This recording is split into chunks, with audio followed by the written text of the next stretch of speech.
El agua es una de las principales sustancias para la vida, no solo humana, sino también animal.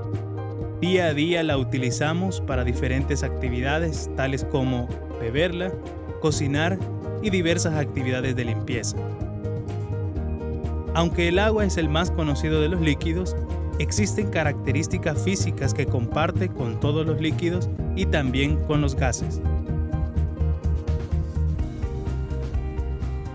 Los líquidos y los gases están compuestos por partículas que se mueven a mayor velocidad si las comparamos con los sólidos.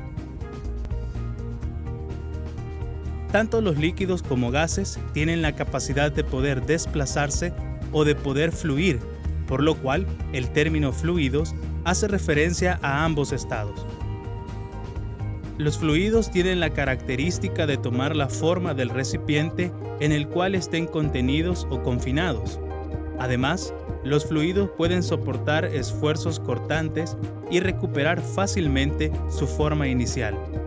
Si alguna vez ha intentado cortar el aire o el agua, notará la imposibilidad de realizar dicha acción. Caso contrario con los sólidos, los cuales pueden ser cortados, como se observa en este trozo de pan.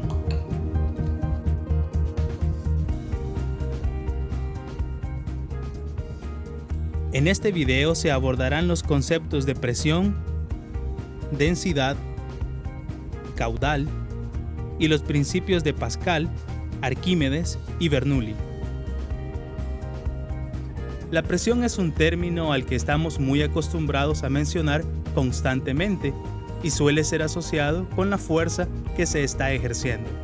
Si bien es cierto, la presión y la fuerza están relacionadas, aún hace falta otro factor a tomar en cuenta. Ese factor es el área o superficie de contacto donde se está ejerciendo la fuerza. Considera una mujer que camina sobre tierra húmeda. Si la mujer está utilizando zapatos de plataforma, posiblemente se hunda levemente y hasta logra dejar una marca de la huella al caminar. Pero si por la misma superficie húmeda la mujer camina con zapatos de tacón, lo más seguro es que se hundirá dejando un agujero en la zona del tacón. Con esto se puede apreciar que la presión no solo depende de la fuerza ejercida, sino que además depende del área de contacto. A menor área, mayor presión se ejerce.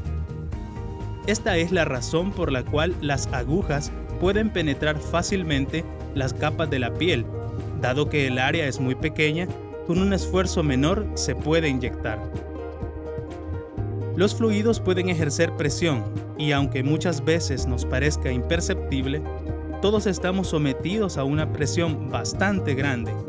Esa presión es causada por toda la columna de aire sobre nuestros cuerpos y es conocida como presión atmosférica. El valor de la presión atmosférica es de 101.325 pascales.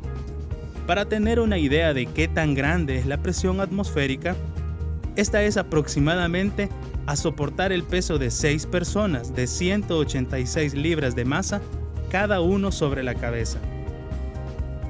Una manera de poder evidenciar esta presión que ejerce la atmósfera sobre los cuerpos es a partir del siguiente experimento.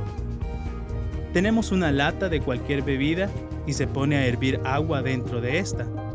Cuando se note que está emanando suficiente vapor, tomamos la lata con una tenaza y la invertimos sobre un recipiente con agua helada. Podemos observar cómo la lata ha hecho implosión. Cuando calentamos el agua dentro de la lata, las moléculas de vapor se movían con mayor velocidad y tienden a distanciarse como consecuencia del aumento en la temperatura. Cuando las moléculas se encuentran separadas, la presión del gas disminuye y cuando éste se coloca cerca de una región con agua helada, se genera una diferencia de presión que provoca que la lata se aplaste.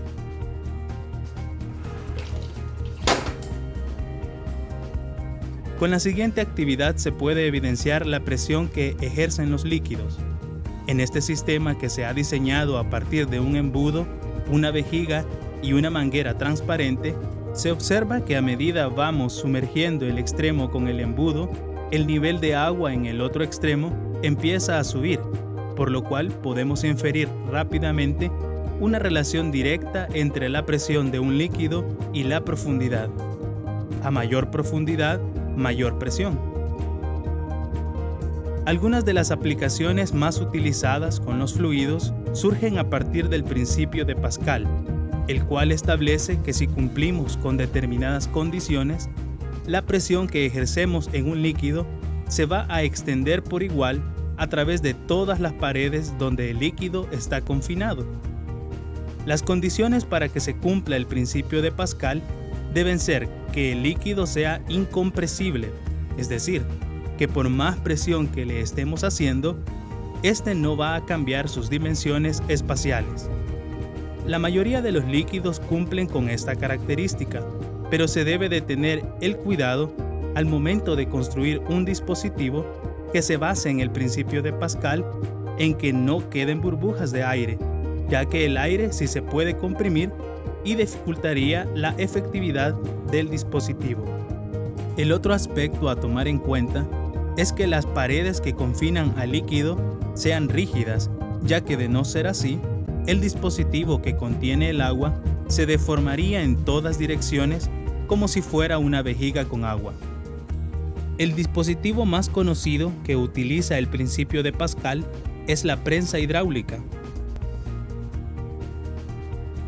la cual consiste en confinar un líquido a través de una tubería o manguera y permitir que los extremos sean móviles a partir de dos pistones de diferentes áreas.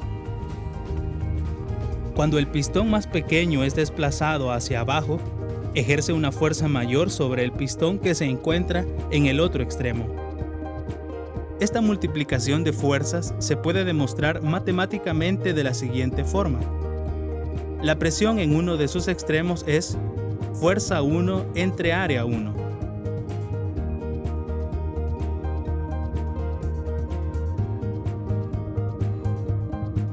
En el otro extremo la presión es fuerza 2 entre área 2. Dado que por el principio de Pascal entendemos que ambas presiones son iguales, entonces la presión 1 será igual a la presión 2, lo que se convierte en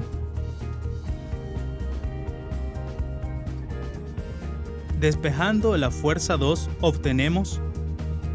Esto significa que siempre y cuando el área 2 sea mayor que el área 1, la fuerza se verá incrementada.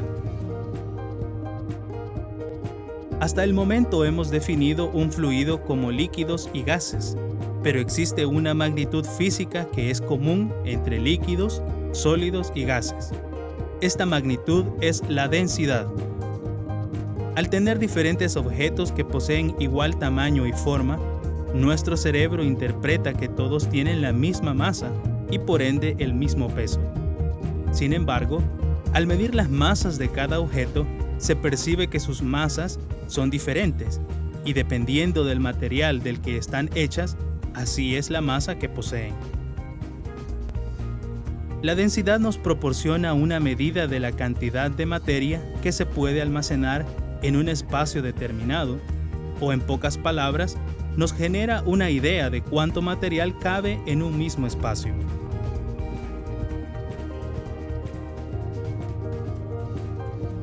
Si se tiene una esfera de plastilina hueca, esta puede flotar sobre el agua.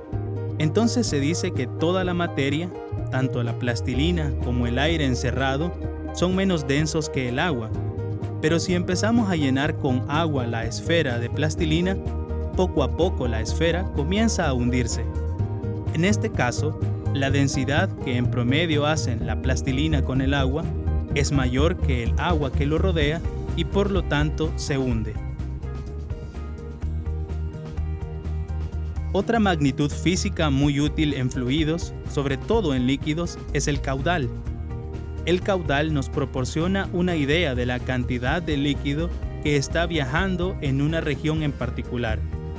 Esto se evidencia frecuentemente con el uso de las mangueras. Cuando uno sostiene la manguera sin obstruir la salida de agua, se observa que se describe una parábola en su salida, pero con un alcance muy corto. Sin embargo, al colocar los dedos en la salida, se reduce el área por el cual puede salir el agua. En ambos casos, el caudal es el mismo, pues la misma cantidad de agua se está desalojando. Pero cuando se reduce el área de salida, el agua tiene que salir con mayor velocidad para poder mantener el mismo caudal.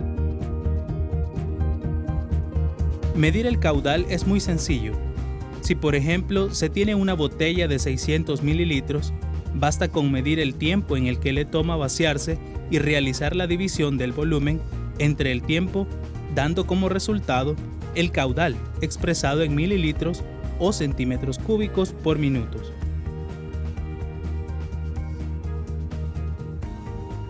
En este caso, tomó 2 minutos el vaciar los 600 mililitros. Por lo tanto, el caudal es de 300 mililitros por minuto. Cuando un fluido se encuentra en movimiento y en su camino se presenta un obstáculo, el flujo que lleva el fluido cambia de dirección de velocidad. Cuando la velocidad de un fluido cambia, también lo hace la presión, y por tanto, tenemos una relación entre velocidad y presión. A esta relación se le conoce como principio de Bernoulli, y establece que en las zonas de mayor velocidad de un fluido, la presión baja. Los vehículos se rigen bajo este principio. Las alas de las aves y los aviones también. El efecto de curva que llevan los balones en el fútbol y en el béisbol también funcionan bajo este principio. Por ejemplo, las alas del avión están diseñadas para que la presión en la parte inferior sea mayor que en la parte superior y así poder alzar el vuelo. Para entender el principio de mejor manera, podemos realizar la siguiente actividad. Con una pajilla que ha sido cortada con tijera, pero sin desprenderla, se sumerge luego en agua uno de sus extremos y en el otro se sopla doblando la pajilla en un ángulo de 90 grados. Se puede notar que el nivel de agua sube cuando soplamos, y esto se debe a que en la parte superior, al tener mayor velocidad en el aire, se genera una disminución en la presión, provocando una diferencia de presión. El agua se va desde la zona de mayor presión hacia la de menor presión. El entender el comportamiento de los fluidos ha permitido que la humanidad avance en su desarrollo, tanto en maquinaria que facilita la aplicación de fuerza, los sistemas de drenaje y la construcción de medios de transporte basados en imitar las características fisiológicas de los animales. Con esto finalizamos esta breve presentación y te invitamos a que continúes investigando sobre este interesante tema.